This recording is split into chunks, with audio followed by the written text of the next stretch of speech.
Hello! Welcome to the Brooklyn Knitfolk podcast. My name is Jaclyn. You can find me on Instagram and Ravelry as @Jaclyn Salem. This is episode number 57, a podcast all about my creative life, making, knitting, sewing, whatever crafty things I happen to be getting up to. If you couldn't tell by the name of this podcast, I do live in Brooklyn, New York City with my two kitties. And yeah, living the New York City girl life. So thank you so much for joining me and for being so patient with how long it's taken me to get out a regular episode. I did do Vlogmas, which I know you guys love, and I love doing it. It's just really gets me into the festive spirit. So I had a great time doing that, but it has been quite a long time since I put out a regular episode, and the reason really for that, as I have discussed in previous episodes of Vlogmas and maybe in another episode of the podcast, is just I kind of lost my knitting mojo there for quite a while. It was replaced by sewing, so I was definitely still making things, but I just kind of lost the knitting mojo. It seems to be back with a force now, which is great, but I'm kind of trying to I can be very type A, very much an upholder. I'll get to what that means later on in the podcast when I discuss this book and podcast that I've become obsessed with. But I can be very rigid in how I structure my time. I like to always keep myself busy, and sometimes that stresses, I put unintentional pressure on myself with my crafting. Now, I don't really mean to do that, especially with crafting. I'm so not type A, like I'll just kind of go for it, try it, make it work, very much that sort of like good, done is better than perfect mentality. But sometimes it just kind of like creeps in without my really knowing it, and then, I just don't make anything. So that's sort of a bit of background into the hiatus, but I'm glad to be back here now and hope to be publishing episodes on a more regular schedule. I do try to upload an episode every 2 weeks. We'll see how that goes, but I am going to try to get back on that sort of schedule now. So without further ado, let's get into the making, because it has been obviously piling up because I've been making stuff. And yeah, so I'm going to talk about knitting first, then sewing, and then some random chit chat and book talk at the end. Okay, so we're going to start with knitting. Let's do some finished projects first. There are only 2 of them. Even though I've been knitting a lot more lately, there's not a whole lot of finished stuff to show you. And the first one, which you will probably have seen on my Vlogmas or on my Instagram account if you follow that. If you're an Instagram person, I love Instagram. I post tons of stuff about my projects, my thoughts on my process, New York City life. So if that's interesting to you, you can follow me there too. But this is a hat that I finished. It's kind of one of my own design. This pom-pom is so floppy. I've got to figure out a way. Somebody suggested putting a button underneath it, and that will help anchor it, but it's keeping me from wearing it lately, especially because it's just so flip-floppy and kind of a heavier one. I need it to be more secure. But this is a hat of my own design, if you will. I just, made it up as I went along. It's a 1x1 rib in a super bulky yarn, and this is Sweet Sparrow Yarns in the Lumina colorway on her Dove base. And it's kind of like this sage green color that has speckles of a more burgundy purple, some lighter, more chartreusey greens in there and yellows, and some kind of blushier purples. It's really complex and pretty. I love the hat and how it turned out. My entire process for how I made this is on the Ravelry project page, so if you have any questions about it, you can check all the details there. I believe I used a size 10 needle, but again, that's all on the project page. And then this pom-pom is amazing, totally makes the hat in my opinion, but this is Madeline Tosh on her ASAP base, which is her super bulky yarn, in the Neon Peach colorway. And it is as bright as it looks on camera. It's so fun. I love the contrast. Oop, I didn't weave in my ends. Honestly, I don't care. It adds more warmth as far as I'm concerned. I love the contrast of this super bright neon-y yarn mixed with the more toned down colorway for the body. I knit a second one of these hats, not the same colors, but a second type of hat like this for my sister. I wish I took a picture. I didn't. Maybe I'll ask her to send me a picture of it so I can insert on the screen for you to see. But on that one, I used Sweet Sparrow yarns in the Dove base on the Clara colorway. It's like a brighter purple color. And then for the pom-pom, I used Edison bulb from Madeline Tosh, which is a super neon yellow. So I think it turned out so cool. Purple and yellow are complementary colors anyway, so it already kind of works well as a color palette, but the hat turned out so cute. I haven't followed up with Laura yet to see if she's been wearing or not. Laura is my sister, but I hope so because I love how it turned out, but yay. So that's the first finished project. And then the second one is a design. So I'm very excited. Vogue Knitting Live is happening this upcoming weekend. I will be there. I'll be at the Primrose Yarn booth from, I forget what time I told Kelsey. I want to say it's 2 to 3.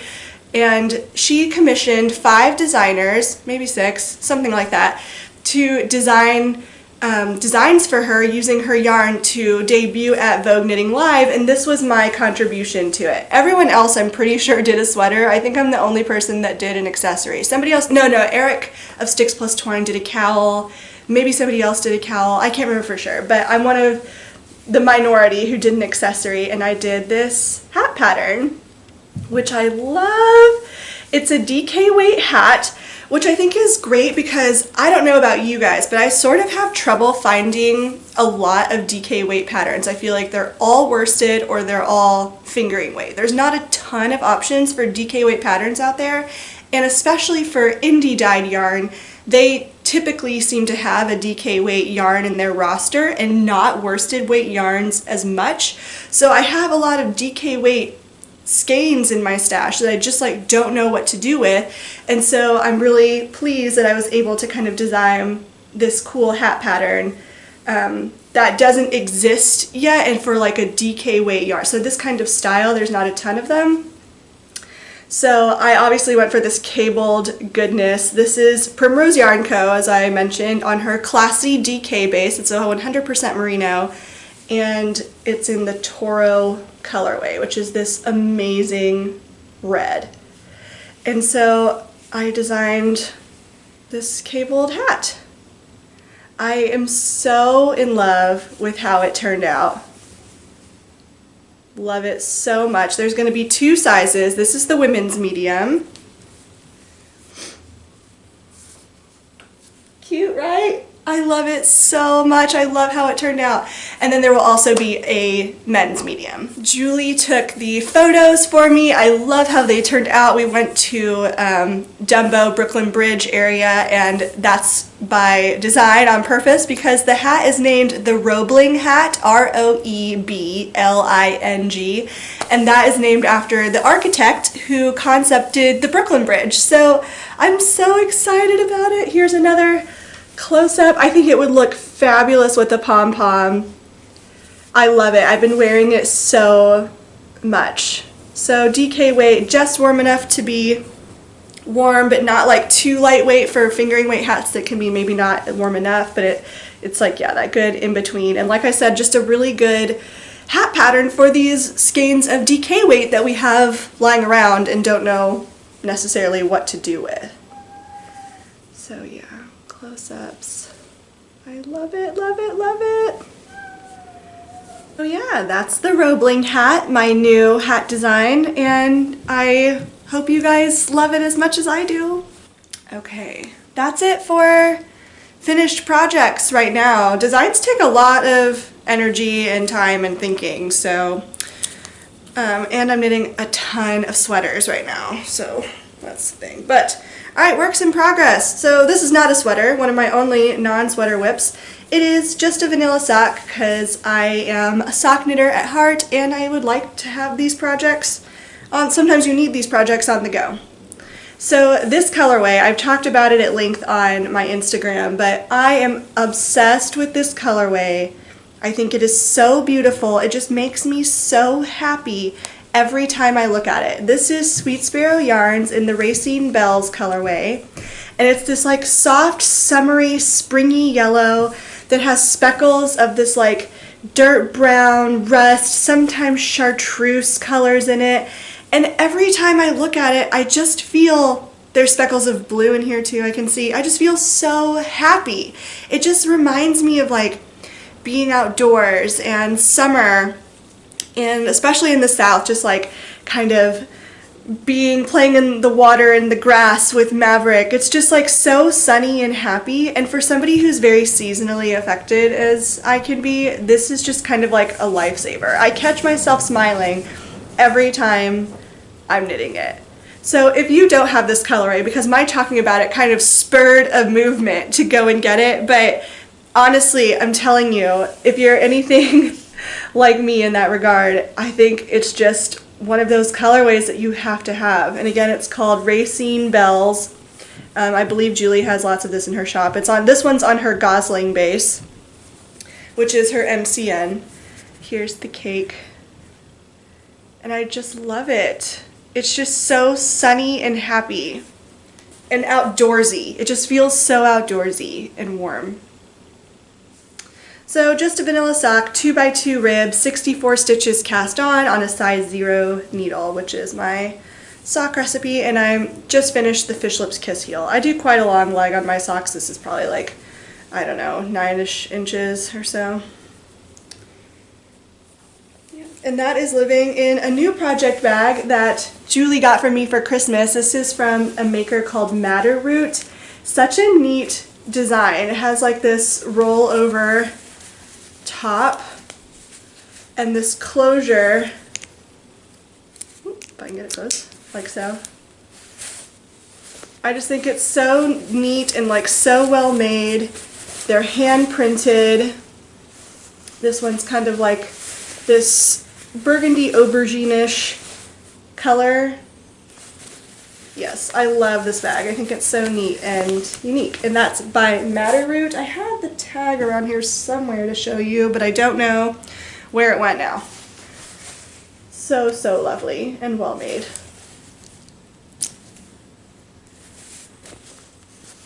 The inside. Yeah, this is really beautiful. So, vanilla sock.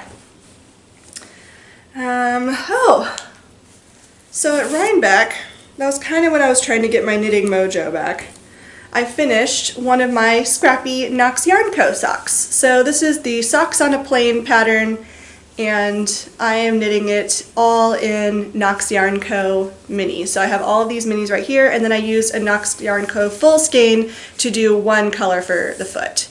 So my Fish Lips Kiss heel, as per usual, the 2x2 rib. I think this one's a little bit smaller. I want to say this was 56 stitches on a US 1, which was my old recipe, which is fine. I prefer the denser fabric on a sock on the 0 for 64 stitches, but this is still definitely wearable. A lot of my socks follow this recipe. So I love all the colors in this. This is from her, oh, what is it called? It's a show I haven't seen, Penny Dreadful. Her Penny Dreadful sock set. Or mini set, I mean, not sock set. And that is living in a bag that Dawn from Dawn and Callie on Instagram, or actually I think she's going by her actual name now, Dawn Reagan on Instagram, and I popped these two pins on it, this one that's like this diamond, and this other one that says Plant Mommy on it that my friend Simon designed.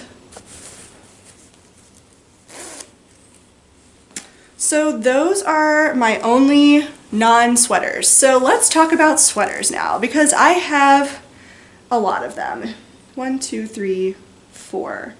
And then I have two sweaters quantities that I would like to talk about, but maybe I'll just talk about one of them because that's a lot of projects to talk about. So the one that you guys have seen before and that I talk about on Instagram a lot, it's so close to completion, is my White Horse sweater.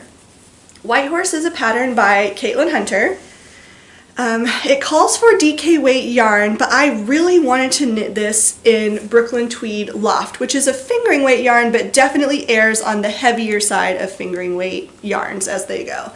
So I looked at the project pages on Ravelry and discovered that somebody else, or lots of other people, have knitted in fingering weight yarns. They just sized up, which is what I did. So I'm knitting the large size, and I'm using Brooklyn Tweed Loft, and with my gauge, the math kind of came out to what I believe this is going to end up being somewhere between the small and the medium of the schematics for the original pattern if you were to knit it in DK weight by knitting the large. So it's about the small, a little bit bigger. It has this really gorgeous lace yoke, and now I've finished the body. I've made it quite cropped. There is ribbing on the bottom, it's just kind of rolling up here. And I'm knitting the sleeves. So I just unfortunately ripped back 9.5 inches of sleeve up to here because the design is kind of a bell sleeve, which just doesn't really jive with my style. I kept knitting it thinking like, it looks cute, I think it looks good on other people, but it just is not something I really wear or I've ever purchased for myself, and I'm like, am I gonna wear that? And because I was just agonizing over it so much, I ended up switching to another project, and I should have known from the second that I did that this was not gonna work. So I ripped it back, and now I am knitting a more fitted sleeve. So I did some rapid decreasing up here, and I'm just kind of knitting plain stockinette in the round, and once I get to the elbowish area, I'll start doing more gradual decreasing to be more fitted along the arm. Not like super fitted, but definitely not like a bell sleeve like it was before. Some other modifications I made to the pattern, I really didn't like how the design of the lace wasn't like centered in it. There's longer, it's kind of hard to see right here, but there are longer parts and more shorter parts in the yoke, and there was a longer and a shorter part that were centered together but not like on one, and that just like did not look right to me. So okay, Mika, you're gonna have to go away. She's getting distracted by the dangling yarn, and that just didn't look right to me. So I reconfigured. It was a very easy switch to do. I basically just moved the beginning of the round so that the longer part, let's see, so that one of the longer parts would be centered in the middle of the chest. So I much prefer that look. Some other people on Ravelry did that as well. So that was kind of one of my hang-ups about casting on this design, but once I saw how easy it was to do that, it was a no-brainer. So if that's something that's holding you back from casting on this pattern, just know it's very easy to fix. So this is the White Horse sweater. I still have quite a bit left to go on the sleeves, but the sleeves are really the only thing I have left, and then it's finished. So it's really close to being done. I think if I work on this exclusively this week, that means I could have this finished by next weekend. I think I could. So we'll see. Especially with all the knitting I'll probably be doing at Vogue Knitting Live, and with knitting friends who are in town, we'll be knitting a lot. So yes, I'm excited about that. And like I said, that's Brooklyn Tweed Loft in the Long Johns colorway, and I'm knitting mine using a size 4, I believe. Should be on my project page on Ravelry if you're curious. So pretty. I love this colorway. Love it. And that is living in my favorite sweater project bag. This is a bag by Patricia of Paradise Island. Okay, I just had to switch to recording on my phone because my video camera was not doing its thing. So if there's a change in video quality, that's why. So that's it for, oh, I was talking about my bag, Paradise Island. Love this bag by Paradise Island. One of my absolute favorites. I love the drawstring. I love the size. It's got a pocket out here, which I honestly don't really use because I'm not really a pockets person when it comes to my project bags. I just like throw everything in here, but it's just a really great size, really great quality, and it's just heavy enough. Like some of my other sweater project bags are like really heavy, like too thick, too much. This is more malleable, easy to kind of stuff into my purse or backpack or what have you. So, and I love the simplicity of her logo. I just think it's really cool. So I put some pins on here, this Make Thrift Mend, Make Wear Mend. Julie got me that, and then this Nastia Sleptsova house pin. So that's my White Horse sweater. Next, We can talk about the Nordiska for a second. So if you watched Vlogmas, you'll see that I cast on the Nordiska sweater. It's another pattern by Caitlin Hunter. It's a cropped fingering weight sweater with a pretty loose gauge, and it has color work on the bottom of it that I just love. I'm not really a color work knitter or much of a color work person really, except for accessories. Like I like color work mittens and things like that, and maybe a hat, but I'm not typically drawn to color work sweaters myself. It's just not really my style. But this one really caught my eye. I swatched for it. I'm knitting it out of Sweet Sparrow yarns. You can sense a theme here. In many different bases, but the Morel colorway is my main color. This is on her tweed base, House Wren. And then the color work, I'm still kind of figuring out the lay of the land with it and how I want to do it, but I'd like to incorporate all three of these colors. This is her Al Swearingen colorway on her singles base. This really gorgeous kind of reddish brown purple color. This is her Lichen colorway, also on her tweed base. Really lovely sagey and foresty naturey green. And then this is her Butterbeer colorway, which is a really great golden yellow brown. So this will be the color work portion, and then this will be the body. So I did cast it on, although I'm thinking I might rip it out and start again because I think my gauge is too tight for the gauge of the pattern. I like how the fabric is. It's a pretty airy fabric already, but the gauge of the pattern is looser, so I just want to make sure that it turns out big enough. It has a really, really gorgeous cable detail along the raglan, which I think is really nice. I'm not crazy about the V-neck, so what I think I'm going to do is kind of leave it as is and do an I-cord bind off around it instead of picking up the stitches and doing a V-neck later. I think that'll be more me because I can't really figure out how to turn it into a crew neck, which is what I would do. But yeah. So that's my Nordiska sweater, living in a bag by Wild Handmade that I love. This is one of my go-to project bags, always in rotation. It has this little cherries pin on it that I found at Flying Tiger. So not much progress on that yet. That one's been kind of on the back burner because I really want to finish the White Horse sweater first and just kind of get that out of the way. Yeah, I'm ready to be done with that White Horse sweater now. I love the yarn. I really want to wear it. So yeah, but this is the Nordiska. I'm sure I'll get to that as soon as the White Horse is done, pick up or ramp up with that, although we have more sweaters to talk about. So let's talk about the Penguono. So I don't know if you watched Vlogmas or follow me on Instagram, you'll know that I had 3 advent calendars this year. 2 of them were gifts. Stacy's and Julie's were gifts, and then I purchased one from Knox Yarn Co. And I really wanted a more focused project instead of just doing the Granny Stripe blanket editions, which would have been wonderful and great. And my Granny Stripe, by the way, is still going strong. Going strong is a bit of an overstatement maybe, but there's definitely been progress on it. So this is my Penguono. Sorry, I'm kind of in the middle of a row here for the last of the welts. But I'm using the fingering weight yarn held double. I kind of had to do some mathing to figure that out because it calls for like worsted and bulky and much heavier weights than this, but I needed to basically work out a gauge for DK because I'm holding 2 fingering weights double.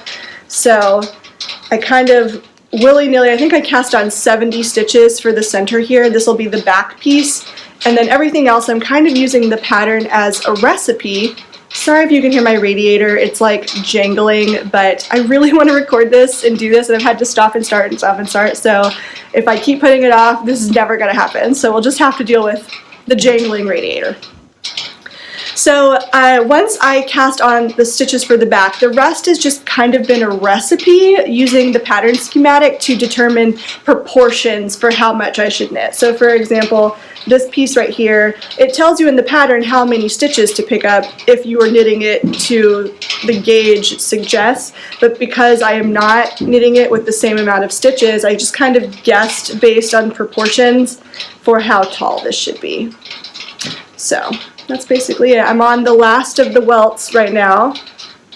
So I have 1, 2, and then 3, and I wanted to use for the welts one from each dyer on each side. So this first one here is Knox Yarn Co. This middle one here is Sweet Sparrow Yarns.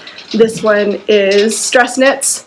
And then the first one here is Stress Knits. This is Knox Yarn. And then the Lichen colorway that I just showed you for my Nordiska, actually, is going to be the Sweet Sparrow Yarns welt for this side.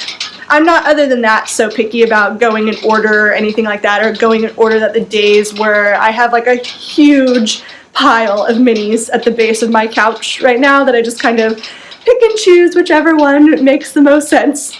And yeah, I started out doing it even stripe size, but I really wasn't liking how that was turning out, so I started varying the width of the stripes, and I like that so much more. So I kind of flipped it around and made this the top, so it'll be covered by my hair mostly, and then this right here is going to be the part that gets mostly seen.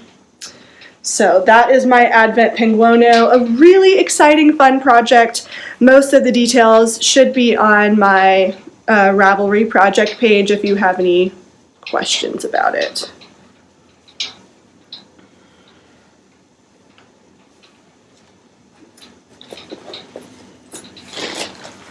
Okay, and just a quick, while we're talking about the Advent calendars, I figured I'd go ahead and show you the day 25 skeins from each of them. I'm gonna have a little bit of a stash acquisitions segment at the end of the episode, but I figured I'd go ahead and show you since it's relevant. So this is the day 25 skein of Stress Knits, and it's called All is Calm. Look at that speckling. So beautiful. This is the Knox Yarn Co. Day 25. I'm really curious about how this is going to knit up. I feel like it might be micro stripes, but I don't really know for sure. But this one is called Sweet Solstice 2018. So fun. And then Julie's Sweet Sparrow Yarns, hers was called Visions of Sugar Plums. I love this colorway. So, so pretty. Very, I don't know, pastel-y, wintry. Yep, that's gorgeous. So I really loved all 3 of the day 25 skeins. It's kind of fun to see as I was opening them how each of the days coordinated together sometimes, or how similarly ideated they were for different things. And I love how these all kind of coordinate as well, which is really fun. So those were the day 25 skeins. Okay, and now we're back to sweaters. So those are my active whips, the stuff that I've shown you. Now I'm going to show you some sweaters that have been in progress for a while for some of these. Stop and started for various reasons on some of them, but I do want to get back to a lot of these, or at least make a decision about what to do. So the first one is my Akiko cardigan. This I'm knitting in Primrose Yarn Co. in the maple leaf colorway, and this thing, it's like knitting a scarf right now, which I really just don't like, so I'm kind of waiting for things to get more interesting with it, and it's not exactly like potato chippy knitting either, where I have to pay attention to like this cable panel. This is easier cabling, but the entire thing is double seed stitch or double moss stitch, so it's not like the easiest project to get through. It's a bit of a labor, but I know I'm gonna love this final project. It's just going to be not so fun to knit, honestly. But this is one panel over here that'll be one side, and then there's one that mirrors it on this side. They're joined up here, and then you knit, I believe you pick up all the stitches all the way around and knit down for just a plain, I say plain, but a double seed stitch body. I am alternating my skeins. There's quite a bit of variation I could see even just looking at them, so I have been alternating every single row like a good knitter. And here's a close-up of the yarn. This is on her Duchess Marquess, I don't know, let me look at that. Marquess. Duchess was an old worsted weight that she had. But this is her Marquess MCNDK base. This is so nice, one of the softest yarns. It's a MCN, absolutely beautiful. So I love this sweater and I want to get back to it. It's just that it is such a labor of love to knit it. And it kind of fell into this time frame of projects that I like have a hard time knitting right now. So it's just like, ugh. But I do want it. I want it. It's living in this, I wouldn't call it a project bag, but this bag that I got from Flying Tiger, a store in New York that says recycle or die. All right, my next sweater project is the Weekender sweater by Andrea Mowry. I feel like I will wear it a lot, maybe. The problem I'm having is that this farm yarn, it's a hand spun or a nun spun, as I lovingly call them, from the Farm and Fiber Tour, my favorite fibery event of the year. It happens in the last weekend of April. The yarn is very inconsistently marled. So you have stretches like this right here, which I'm at, which is just all black, some that are nicely marled with the black and the white, and then some that are all white. So it's making a really inconsistent marl as I knit it. And so what I've been having to do is anytime I get to these like really long stretches of a single color. So this project is really, really easy. It's just stockinette in the round, but because I have to stop and start, like I have to break the yarn, reattach it every single time I get to these inconsistent pieces, it's making it a really not so quick or enjoyable knit because of that. So I'm kind of not loving it at the moment, so it's just been kind of on permanent hiatus until I decide to get back to it, if I ever do. If I do knit it, or if I don't knit it, I guess I should say, I don't know what I would make with this yarn instead because it's so inconsistent like that. So I don't know what to do with this right now. So I'm just kind of thinking about it for now. And then the last sweater project that I want to talk about is not yet cast on, but this sweater's quantity I have of Cat's Kettle yarn in the Eggs, Eggs, Eggs colorway. I have been dying to knit Mina Phillip, Knitting Expat Designs, mix and match cardigan with this, like dying to knit it. So I really want to cast this on, but because I have so many sweaters like Penguono, White Horse, Nordiska, Weekender, like it just seems irresponsible to cast on another sweater. But I know I will wear the hell out of this, so I really, really want to cast this on. We'll see. I also really want to cast on Dawa by Michelle Wong, and I've been dreaming of knitting that sweater ever since I learned how to knit. That one's worsted weight yarn, but it is a lot of cabling, and I love cabling. I love cable knitting, but it's like a lot of flat pieces. So again, I'm going to kind of get into that like feels like I'm knitting a scarf vibe, which is not my favorite. So we'll see. This is on my upcoming Nordiska, of course, will be my next, priority sweater after I finish the White Horse, but that's just stockinette in the round for a really long time until I get to the Colorwork. And the Nordiska sweater requires very little yardage, probably because it's so loose in gauge, but tops, the whole body, the main color only calls for 2 skeins. It's a cropped sweater too, I believe, but it only calls for 2 skeins of the main color. So that one I think would be pretty fast. Really would love to cast on this, really want to cast on Dawa. We'll see what happens. And that's it for the knitting content. So now I'm going to transition into talking about sewing. I have lots of finished sewing projects to show you and a couple bits of fabric to show you and just kind of like talking about sewing. So let's get to it. Okay, let's talk sewing. So I think I'm going to try to go in order of the way that the time I made them, but it doesn't really matter, honestly. So this first one, this is a twill silk charmeuse fabric that I made an Ogden cami out of. There's a thread I have to like cut there, I can already see, but I love the finished result. I've made Ogden camis before. I think the pattern that I have, I started cutting in a little bit too much. I cut my pattern pieces. Well, obviously I cut my pattern pieces, but I cut my, like the pattern pieces out as opposed to tracing them.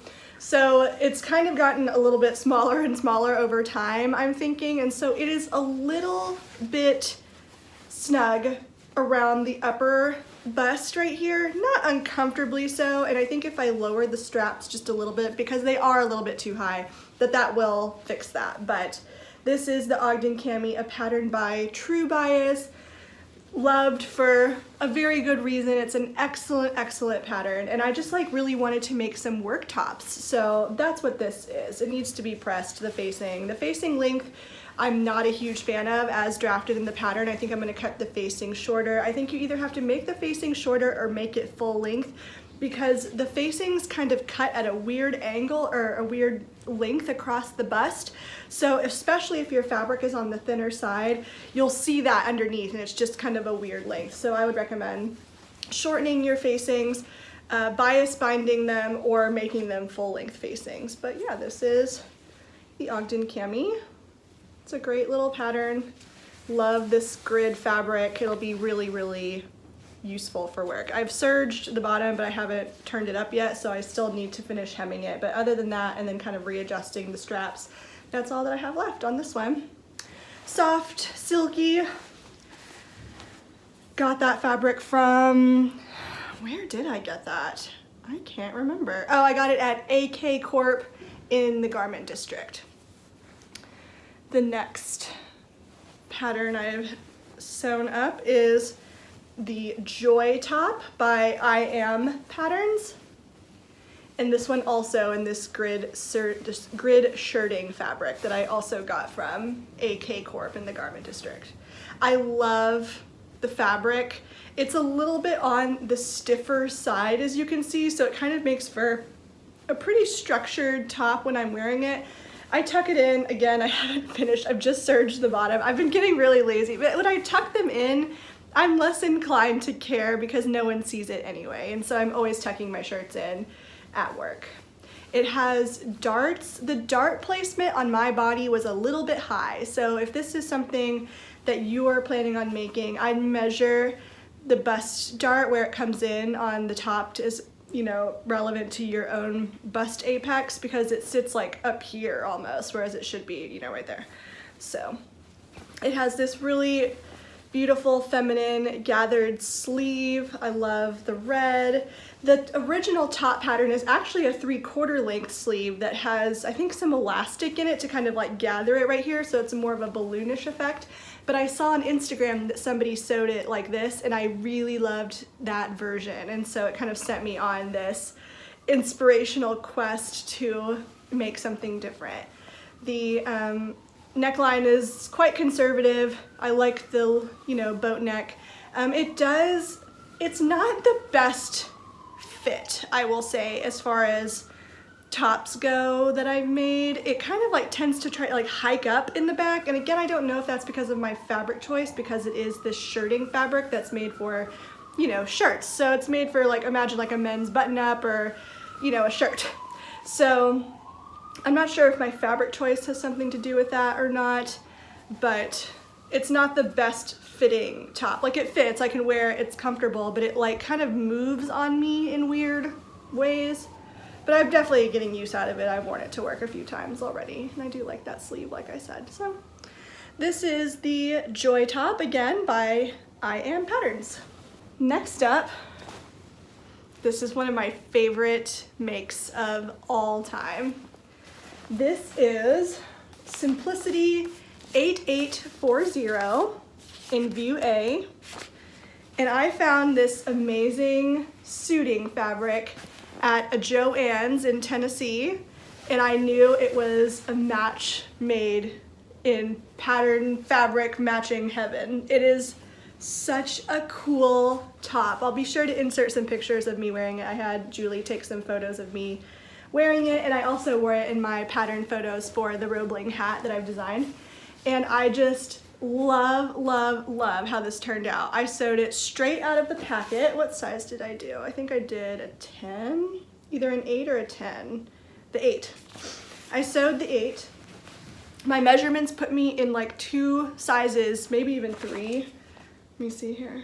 Yeah, my measurements put me 3 sizes ahead of the one I ended up sewing, and this one fits me perfectly. So you really have to pay attention to those finished garment measurements to see kind of what's gonna work best for your body shape. I did want a more close-fitting top. I did my best to pattern match it. It is like a grid print, and I was successful on this side, but because the pattern pieces are not the same width, it didn't work out on this side. So I pattern matched it on one side where I could, but it didn't really work out for the other side. But I love this. It has this really interesting architectural detailing kind of pleating on the front of it. It has darts that are considered optional in the back, and it does have a zip that expands the full length of the top. I did a feature zip, and because of that, I love feature zips. I also drafted and designed my own, what do they call this? A zipper shield or a fly shield, but basically a zipper shield, so that when it's zipped up, the zipper isn't touching my back, and I have this on my back instead, so it's just more comfortable. So I don't really have any tutorials or recommendations on how to do that. I kind of just like winged it and it worked out. So yeah, that's basically it. The insides look just as good as the outsides in my opinion. All serged. The only thing I haven't serged or finished off is the sleeves right here, but you can't see it when I wear it and it's not uncomfortable, so it's fine. But oh, I just love this top and how it came out. I really want to sew this again in a drapier fabric. This is quite a structured fabric, which I think works really well for kind of that architectural style of the pleats, like I mentioned, but I do think it would be really interesting to sew this in a drapier fabric. So I'm thinking like a burgundy plum kind of color would look really nice in like a rayon challis or something. I think that would be really, really pretty. All nice and hemmed. So I'm really pleased with this. When I first made it, I'm like, oh, this is maybe on the shorter side. But when I've worn it with my work pants, it's perfect because my work pants are a little more like, they hit me at my natural waist. They're not low rise or anything like that. So it's actually perfect. I loved the length of it. So 0 complaints about this pattern. Simplicity has been killing it for me lately, as you'll see, because my other couple of makes are simplicity patterns. I use a simplicity pattern for the bodice of my 30th birthday outfit. So I don't know, something about simplicity patterns has really been doing it for me lately. This just seems so out of character, like kind of fashion forward for a big 4 pattern, but I'm loving it. Really thinking outside the box with this. So I know it's not going to be everybody's cup of tea. I know when you see this pattern, you're like, ugh, this is not my style at all. Totally get it. I just like really loved it, had a vision when I saw the fabric and knew this is exactly what I was looking for. So it's a really great work top and can also just be good transition day to night type of outfit. It's kind of got like a little bit of a sexy vibe, but is still completely work appropriate. So really love this and think it's so interesting.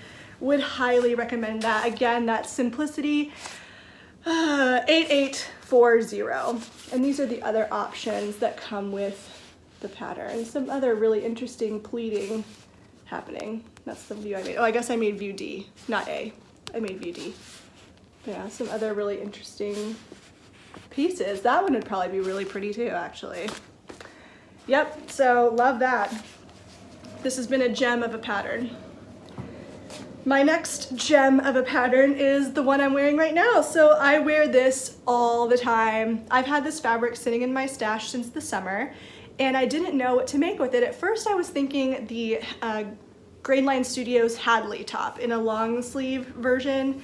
It's a V-neck, but this material is so stretchy. I was just worried about that V-neck and getting that right, like worried about that looking good in my finishing skills, because sometimes like I'm a pretty advanced sewist, but when it comes to finishing things, like if you can't see it from a moving horse, as they say, it's fine by me, but like neckline bindings, trickier fabrics and finishing details, I get a little concerned about because those are kind of like what make the garment look really professional.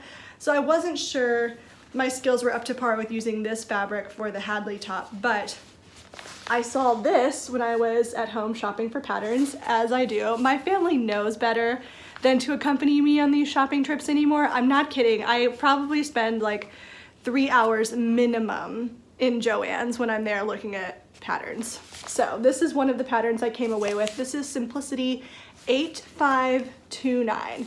Write this one down, people, because this pattern is amazing. It's got this polar neck detail. This is a longer one. Mine is a more cropped version.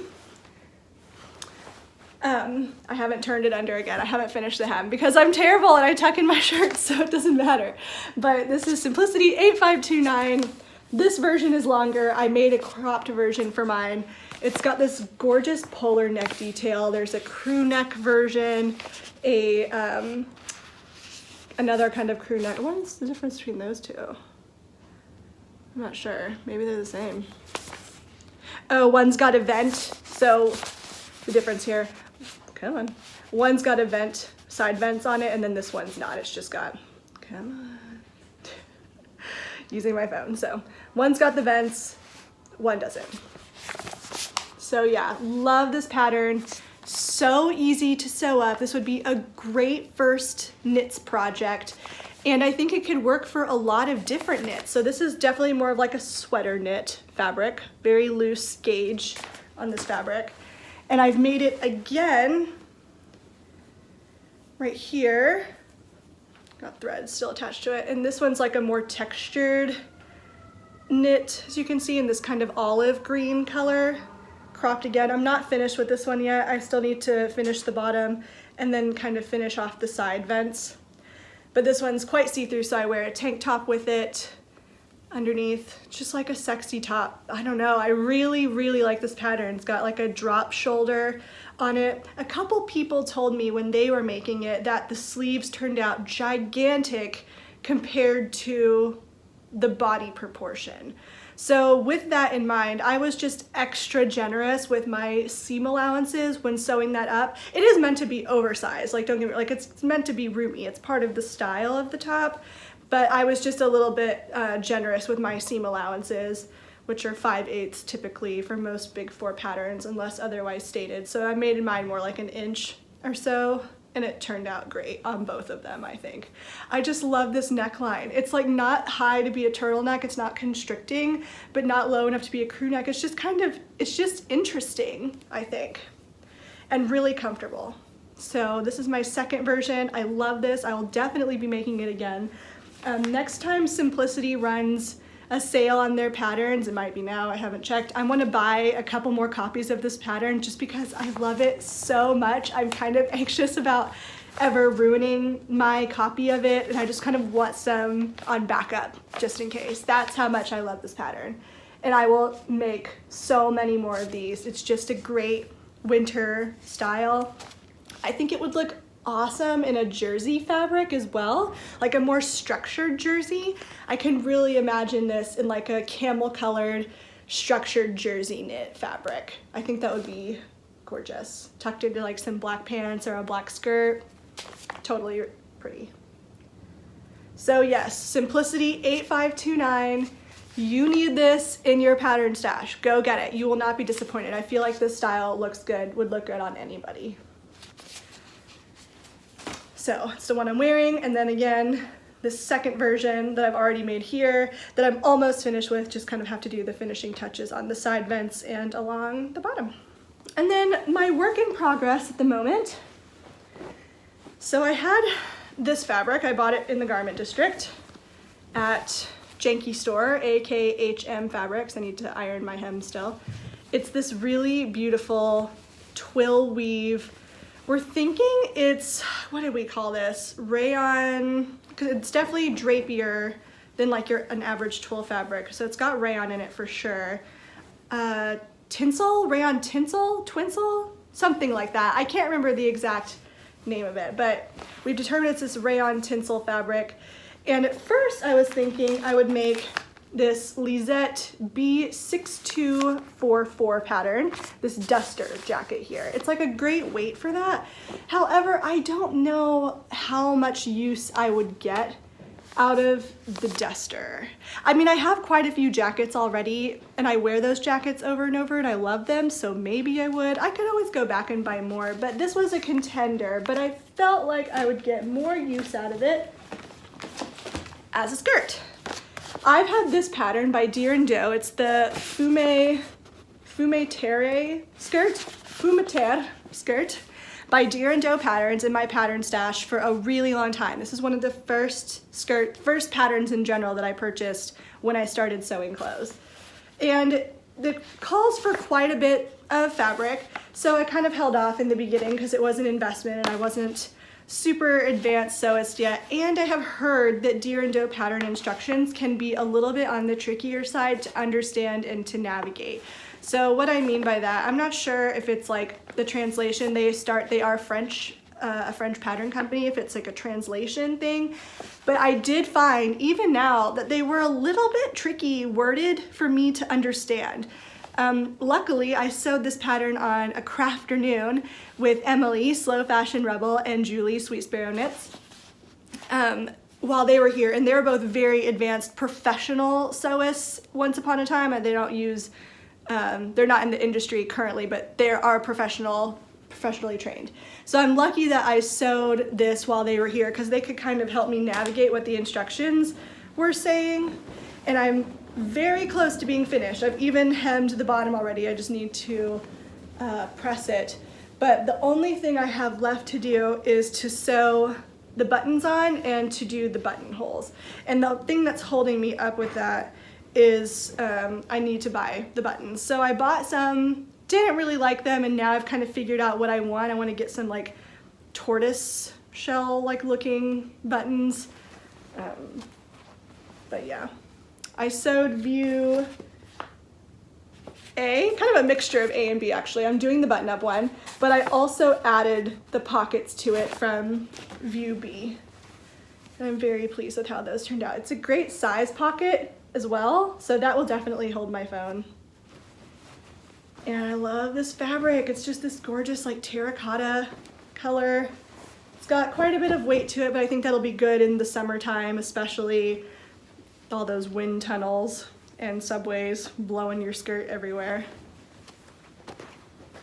So yeah, I'm really pleased with this. Cannot wait to have this finished. I just need to go shopping for those buttons, give it a good press, and then it will be finished. I did, like I said, everything so that I couldn't be tempted to not hem it, because that's been like my MO lately apparently.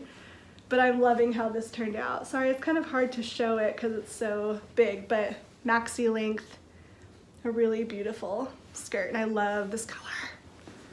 Just a close-up again of the fabric. Twill weave. I did some double top stitching on the pockets here. Yeah, really proud of this. I think I finished it to a really high standard. I definitely went off course, off directions for the, what is this? Man, words are escaping me right now. I totally can't remember what this part right here. I don't know why I can't remember the name of this right now, but I totally went off grid for this part of the skirt. The directions, I just didn't like it, and I did it in a way that made more sense to me. Oh, and that reminds me, this right here. These are by design. A piece of elastic goes in here and it cinches the skirt in the back, which is nice. So it's a little bit bigger right now, but it will fit perfectly once I put the elastic in the waist. So it cinches it up in the back. Let me see if I can show you the pattern schematic, the drawing at least. Right there, can you see that? How it like cinches it up there? Yeah. So that's the Fumeterre skirt by Deer and Doe. I'd recommend it for more advanced sewists, but I don't think their patterns are super beginner friendly, and that's also not the first, like this is the first time I'm doing it myself, but it's also not the first time I've heard that from other people. So just be aware. You can do it, slow and steady wins the race. I'm sure you can look up directions for, you know, how to get you through the tough spot or blogs or something like that if you really want to attack the pattern, but just know it may not be the best pattern company for a beginner. So that's my progress piece right now. There are a couple of whips that I wanted to pull out and show you. The first being this dress that you may or may not remember. I'm not sure if it's ever been on the podcast before, and it's horribly wrinkly right now. Sorry about that. But it's kind of inspired by a Reformation dress. Reformation is a brand, an online clothing brand that has a lot of really pretty clothes that just jive with my style. It's a very deep V, like really, really deep V, and then it's an A-line skirt that I've attached to it. And I've used a couple big four patterns to kind of achieve the look of it. It's kind of got these kimono style sleeves on it. Sorry, again, so wrinkly. These kimono style sleeves on it, and then this really feminine and beautiful gathered bust right here. It just gathers right underneath the bust. A thicker, again, this word that is escaping me right now, around here. It's quite similar to the really popular Vogue pattern. I can't remember which one it is, V9 something, but there were a few things about the design of that pattern that just weren't jiving with me in the finished objects that I was seeing on Instagram. It was just kind of not wearing well. Like, it looked good on the packet drawing and in theory on the model, but in practicality it like wasn't sitting right, like under the bust or something. So I went with some other big four options to kind of make this. So this is in progress. I stopped because I had sewn it a little too small, and that was before I was making an effort to lose a little bit of weight. So now it fits really well. So it's perfect. I'm really excited about that, to get back to that. And I think that will be a great thing to kind of reapproach in the spring when it starts getting warmer out and when I can actually wear it. So it'll be exciting to have a mostly finished dress just in time for the season. And then I want this top so badly. This is Rachel Kami for Vogue V1507. I am obsessed with this top, but it is hems for days, like double layers, number one, and then really, really flowy. So you have to do the hemming here and the hemming here, and you can see all of your head. So you just have to be really, really meticulous about good hems. And unfortunately, the fabric I've just got my heart set on is this super slinky rayon fabric. It's a mystery fabric. I say rayon, but I'm not 100% sure about that. But it's a silky type, very, very slippery. And it's beautiful. I love this color. Can you tell? God, that skirt's like almost exactly the same. But the hemming on it when I was doing it was not looking very good. So I want to go back to it, see if maybe I just wasn't in the right state of mind then, or maybe if my skills have gotten better, and try to approach it again, see if I can't get this going again, because I really want that top. And then finally, I have two pieces of fabric that I've recently added to my stash. This first one is a very drapey jersey fabric, and I have a lot of this. I didn't mean to buy so much of it. I don't know what I was thinking when I asked him for what I did, or maybe they just cut too much of it for me, I don't know. But it's a very drapey navy jersey. I'll get use out of this for sure. I could make sleep shirts or something.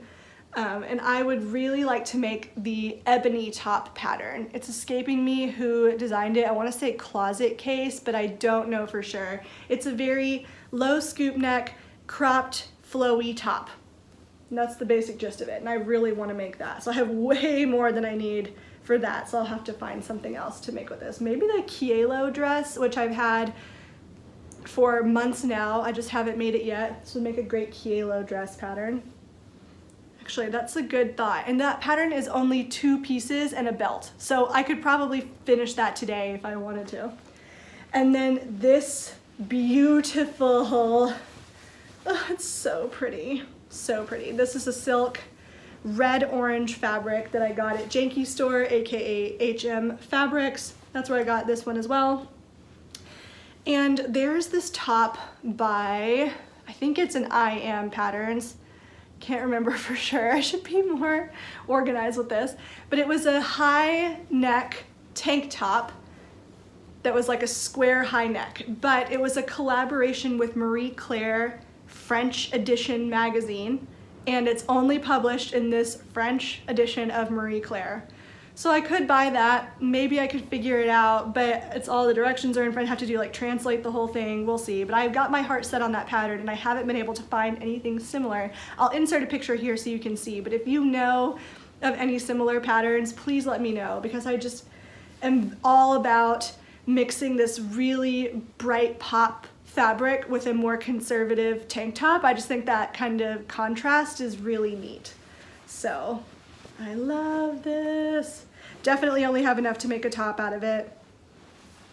So we'll see. So those are my sewing makes, plans.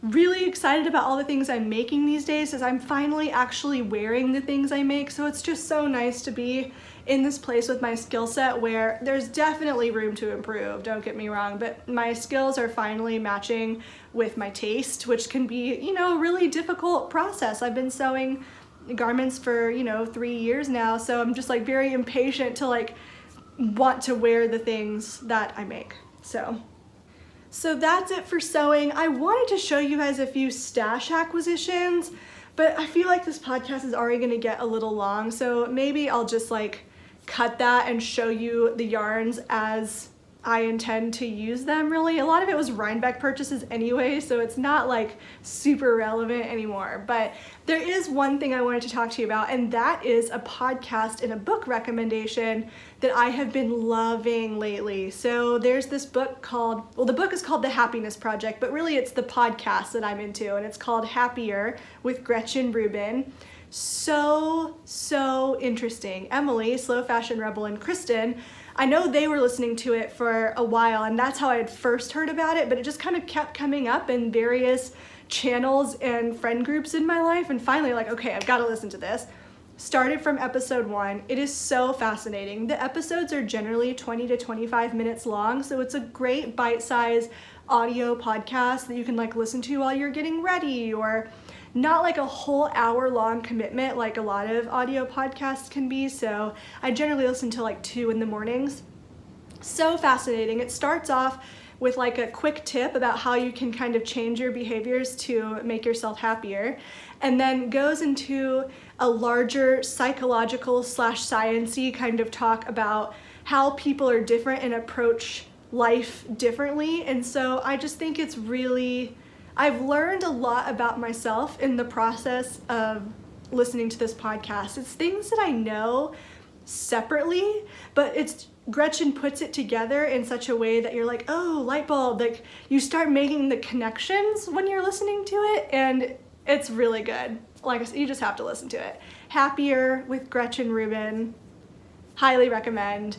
One of the frameworks that she talks about that she's designed is how people respond to expectation. So how you respond to inner expectation and outer expectation, and then kind of categorizes you into one of 4 groups based on how you respond to inner and outer expectation. And that has been illuminating. I knew what I was, like after knowing about the 4, it makes total sense about which one I fall into. But if you want to take that quiz for yourself, you can just search the 4 tendencies quiz on Google and it should pop up. But yeah, fascinating. The Happier podcast with Gretchen Rubin, would definitely recommend that.